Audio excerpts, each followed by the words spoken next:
Alabama place. Okay, so right now we're going to check out the Welcome Center, and I heard it was a gift shop as well. Yeah, I think we're actually supposed to go through here to get to the other side. Is what Okay. I told Sean. Hello. Good. Okay, don't be touching nothing. There's like. What's that? Oh, t-shirt. They have bonnets. We got t-shirts. They have gold. They have real Yeah. gold. They have squishies that smell like Yeah, there we go. Water. You see up there? Like back in like 200 or 300 years ago, that's the woman's fashion. Look at that. Oh, look at this. Smell. Yeah. That's cool. What's that? A real like thing, and you could take the top off, and these are real gold coins, and you could take. Well, this isn't a gold coin, Okay. but this is a real gold coin, and you can take the top off. Oh, really? Yeah. Okay. Oh, okay. Nice. Mm-hmm. Oh, that's cool. Yeah. What's that? It's gun. a, Yeah. it's a, Like a Yeah, toy. it's like a wood flintlock. It's pretty cool. Oh, that's very cute. That's very cute. Oh, yeah, so you do Oh yeah, lightsaber. That's very cute. Oh, Pirates of the Caribbean. Pirates of the Caribbean look, of course. Yeah, that's it. Look at the water. There's like a A big one, too. Okay. Oh yeah, that's cool. Yeah. there's like soldiers in the back. Yeah. Okay. Cannon firing next. Thank okay. you. Candy sticks. Whoa. Thank you.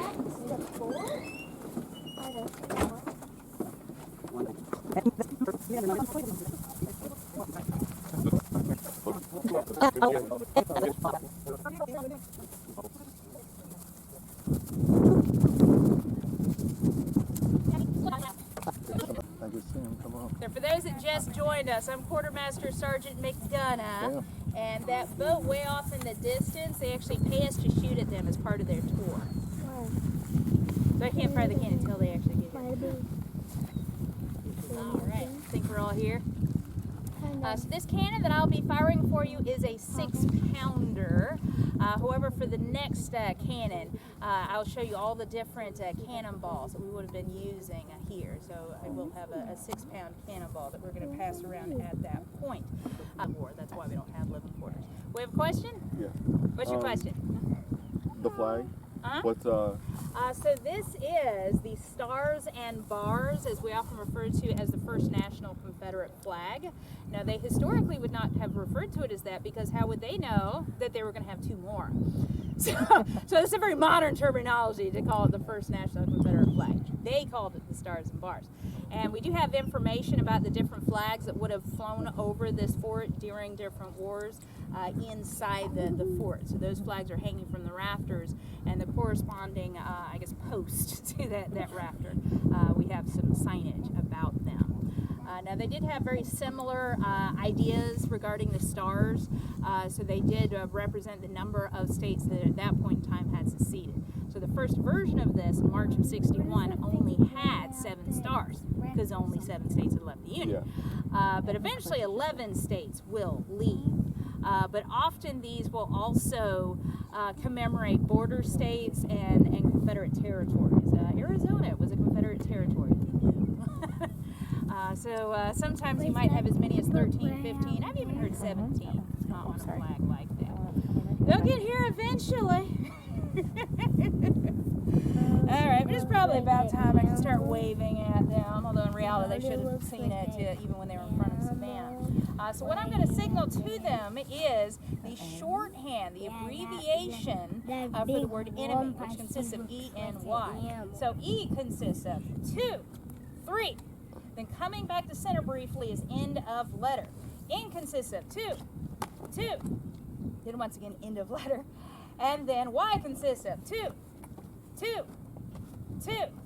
And then end of message is 5, 5, 5. No, they never signal back. We always give them the courtesy, though.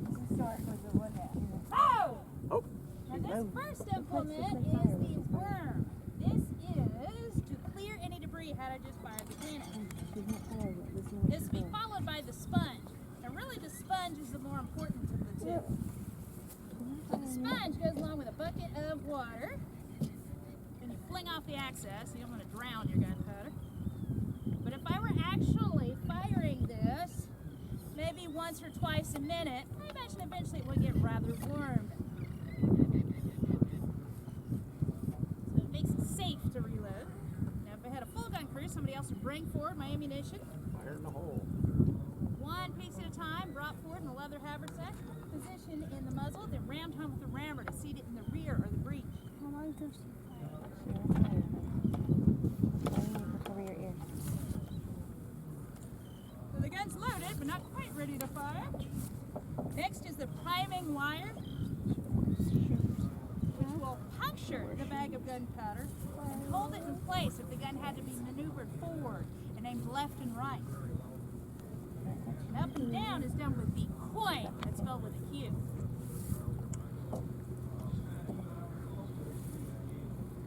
Now to fire any of these cannons does not matter the size. Is that the ship? These things are pretty powerful. These are friction primers. When this wire is pulled, that will strike match chemicals, which will ignite the gunpowder inside of this little brass tube.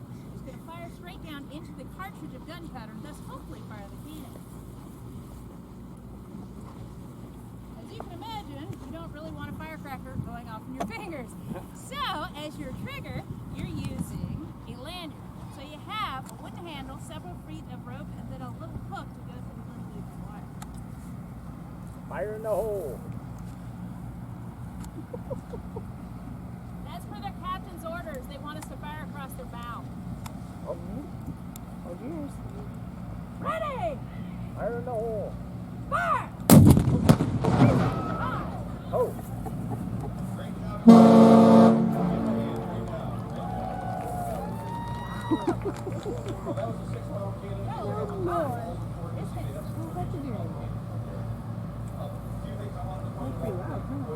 Now, had I fired a cannonball, the screams would be a little different, I think. Just gunpowder. That was plenty loud. Alright, let me quickly clean the cannon so that we can pose for pictures with the cannon with the pretty boat in the background while they're still here. Bronze gun. Directly across the skin. Thought you were one of my girls, almost grabbed for your hand. That's instinct.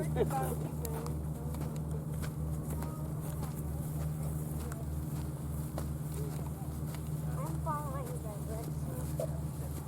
I would say follow that leader. I'm following the bricks.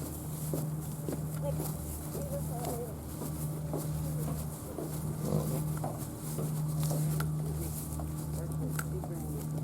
No, great.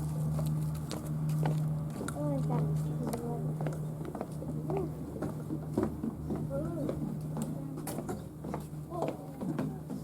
Look at that. Yeah. Is that cannon? Yeah, that's Yeah, a it's so cannon. cool. Yeah. Cannon up there. Yeah. So cool.